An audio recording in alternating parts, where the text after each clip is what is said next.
Pernahkah kita berpikir mengapa teknologi e-KTP kita yang canggih justru berakhir di tukang fotokopi sebagai bungkus gorengan? Padahal, secara teknologi, chip yang tertanam di kartu kita setara dengan kartu identitas di Jerman dan Jepang.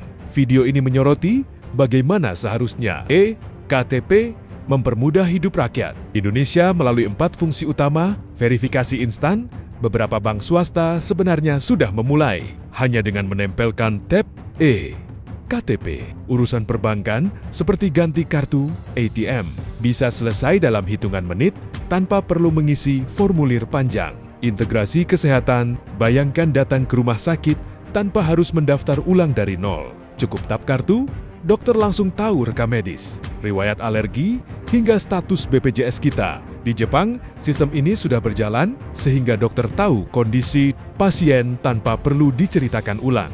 Tanda tangan digital, mengurus surat tanah, kontrak kerja, hingga izin usaha. Seharusnya cukup dengan tap kartu dan masukkan PIN. Dokumen langsung sah secara hukum.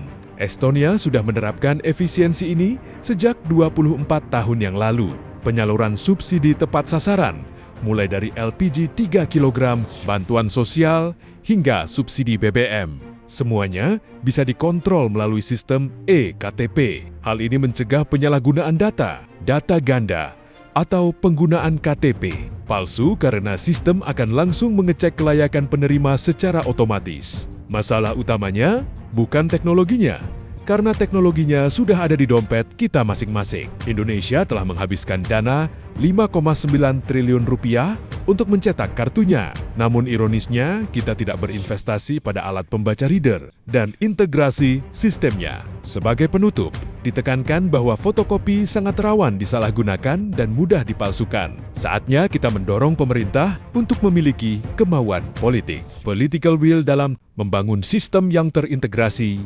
Targetnya jelas pada tahun 2026.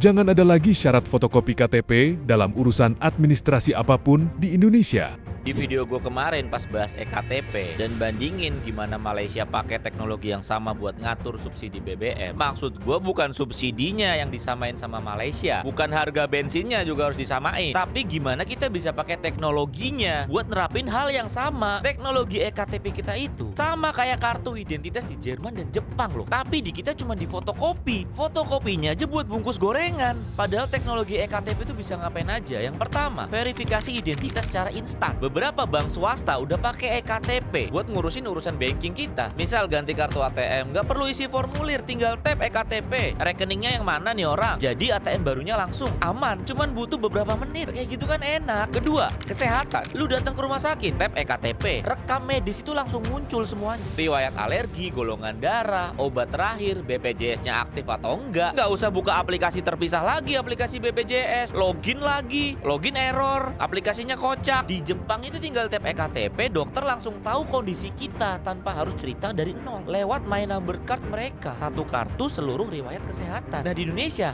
rekam medis ini nggak terkoneksi, dipegang sama rumah sakit masing-masing. Kok bisa gitu, nggak diatur? Yang ketiga, tanda tangan digital. Mau ngurus surat tanah, kontrak kerja, izin usaha, harusnya tinggal tap e-KTP. Masukin PIN, dokumen langsung sah secara hukum. Estonia udah pakai ini 24 tahun yang lalu. Warga Estonia bisa tanda tangan dokumen dari mana aja di dunia, cuman pakai kartu identitas mereka. Kemudian yang keempat, subsidi. Dan ini nyambung sama video kemarin soal Malaysia. LPG 3 kilo, bantuan langsung tunai, bantuan sosial, BBM, semua tuh bisa disalurkan lewat e-KTP. Tap kartu, sistem langsung cek lu eligible atau enggak. Yang berhak dapet, yang nggak berhak nggak bisa nyalahgunain. Nggak perlu juga data ganda, nggak perlu download aplikasi lagi, nggak perlu bikin KTP palsu.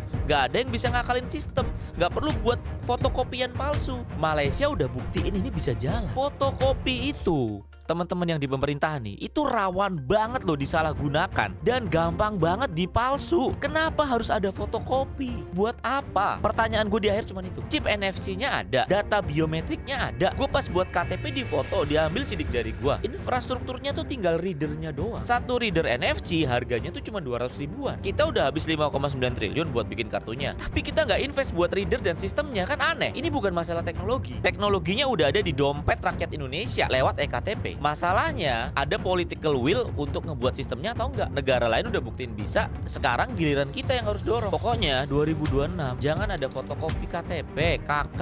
Buat apa?